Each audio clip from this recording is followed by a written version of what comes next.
it's your buddy Peace and Harmony with you out here. And we're out here in nature getting some fresh air, taking in the beautiful sights, the beautiful sounds, the beautiful smells and scents that come with the fall-autumn season in the United States of America. And I just want to give, before we get started here today, I want to give a huge shout out to those of you who have recently donated to the channel, particularly a wonderful viewer that we had make a donation from the beautiful state of Wisconsin. We've got Wisconsin in the house, a beautiful farmland state with a metropolitan area called Milwaukee, a beautiful wooded area of gorgeous and beautiful people. Much love to you. Thank you so much for your recent donation and contribution.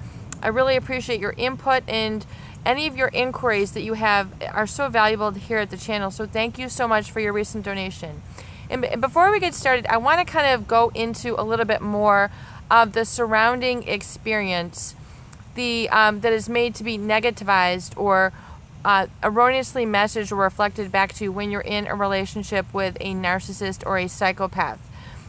And that is the experience of gaslighting and brainwashing. Gaslighting can be in a situation when the narcissist will cause you to doubt your own footing, to doubt your own legwork, to doubt your own experience, to doubt your own truth, to doubt your own desire, your feelings, your opinions, what you know to be true.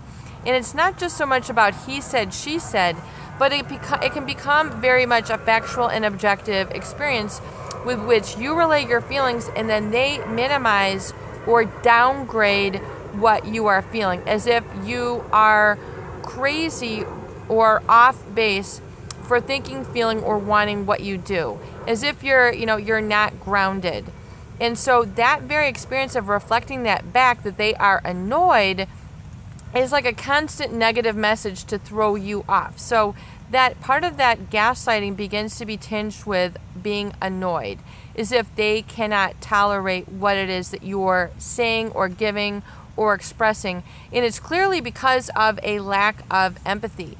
And a lack of empathy means they are not open to, receptive, or able to listen or take to heart what it is you are saying. So they are not able to listen and really take it in and process it and then come to a closure or a resolve with the situation. So then you get into a gaslighting situation. Gaslighting was termed after a movie with which there was called Gaslight, the Gaslight, and a man would kind of flicker the lights in a train and cause a woman to doubt her own reality. Things were sort of moving around, and she was put into a very uncertain and fragile state where she began to doubt what was going on and lost really footing, lost her sense of self-belief, and discredited what she was feeling or saying. And so this experience is very, very easy to get seduced into.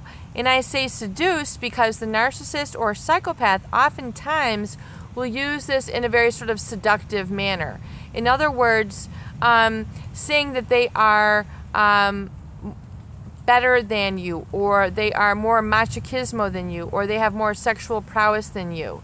So then use this as a way to entice you in, but then specifically devalue you at the same time. So what ends up happening, especially when it's in a love romantic relationship, the individual is getting attracted to this feeling that, yes, maybe you're right, maybe I am off base, let's just go totally with what you are saying. And then you can it's sort of a self-abandonment, a self-abandon of your values.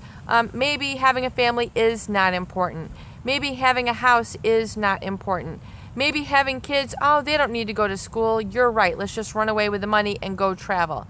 You begin to abandon your sense of values, and then furthermore, take on their values.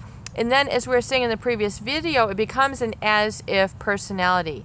And you begin to sort of go along and buy into what they are stating, but oftentimes it's because they need unequivocally a desire to be right and have control over others.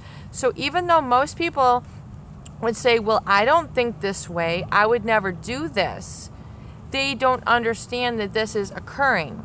So that's why they're easily seduced into the gaslighting. Oftentimes it has a tinge of being drawn, attracted, enamored to this person. So it kind of has this positive, feel-good or rewarding feel to abandon and then, take on their sort of thinking and cognitive patterns, abandoning your own. And yes, word salad very much is a part of that, where they will use quips and little things that they will say that are enticing to you but are confusing, but they are not meant for you to be interacted with or have conversation with them. In other words, they have an exclusivity about themselves in the relationship. In other words, it's spoken with kind of what people might call an arrogance or being conceited. In other words, it's a way for them to have a conversation which is glorifying them and then devaluing you at the same time, but then you begin to become kind of attached or trauma bonded to that experience because you buy into the fact, well, maybe they are right. Maybe they do have the bigger car. Maybe they do have the bigger wallet. Maybe they do have the bigger house, whatever it is that they are enticing you by. So, the antidote to that is to then separate yourself and get congruent with who you are and identify absolutely positively that you are not less than, that you do not have inferior talents, you do not have inferior opinions, you do not have inferior voice. You need to realize that there are people who in the world who are very talented, loving, and sharing, and who can unequivocally bring you up at the same time, but not drop you down and go into that whole ricochet effect of going up and down. Because that's what the gaslighting is. It's causing you to distort your reality and your assessment emotionally of your values, abandon them almost time quite recklessly for them. And then people kind of jump their own life for this individual. And then they're very confused or distressed when, this person is not there for them. They do not have empathy. Basically it was just kind of like a very temporary time that you were with them, and then they realize then that they're not there for the long haul. When you had unequivocally expressed that is what you want. In other words, what you have communicated has not been received, processed, resolved, and then coming to a closure. So oftentimes then, if this is the case, if you have found yourself in this gaslighted relationship, you are not going to seek that closure with this person. With someone who is trying to confound and manipulate you, you are not going to have a sense of coagulating, or that was the word I was looking for yesterday, a sense of closure, like this is not good, like let's agree upon this. They're not going to ever admit outwardly that they have treated you wrong, that the fighting was wrong. They're just gonna shed that like an old bark and just continue to go on and just process through relationships, almost in a very consumer-like manner, consuming them as they go, and they will not have that same sort of emotional attachment. Like, we're building something here. Why are we jumping ship now? Why are we, throwing the blueprints away now? We've only built like the basement and then maybe one room of the first floor. Like, as an analogy, they were not invested in that building process to begin with. That is the gaslighting. And then the word salad oftentimes can be used to keep you there, to keep you in that sort of illusionary or insulated state, as I would describe it, because there is no kind of connection, give and take on equal terms. In other words, you're not speaking the same language with the narcissist when they try to gaslight you and make you feel inferior, because that's how they continue to reinforce on a daily basis. For some people, they say, well, wouldn't that be exhausting? How can they do this day in and day out? It is how they live. It's kind of like the hardware of their personality. There's a wonderful, great show on Netflix called Parts Unknown, I believe is the name. Anthony Bourdain, Parts Unknown, and he travels all over the world. It's absolutely a fabulous show. He travels all over the world and he talks with the people and goes into the cooking.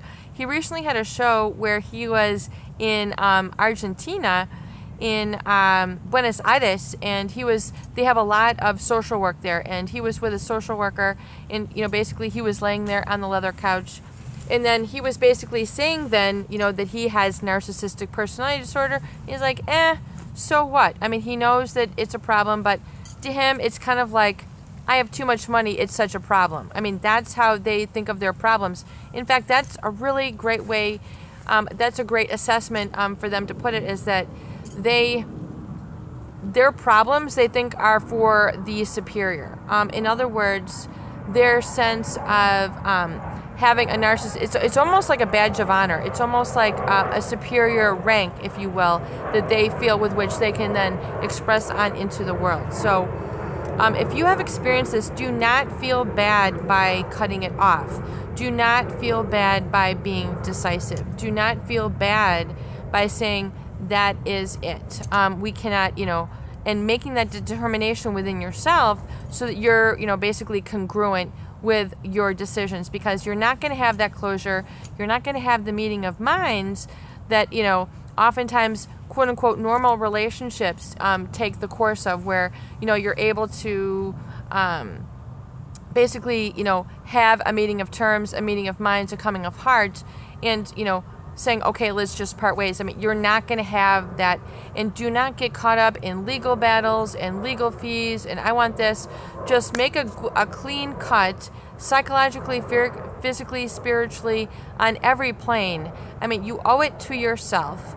You have to be accountable to you now, not the relationship now, after you have been gaslighted, because it does get more severe with time. And the more time that you are steeped in it and kind of engaged in it, the more time it comes to take kind of come out of it and repair and recondition and reprogram that coming to reality, which is a beautiful place to be once you're able to come through the other side. It is your buddy, Peace and Harmony, with you here today, and I hope that these videos do help. Please share, please subscribe for more great tools, videos, discussion, and support. It's raining!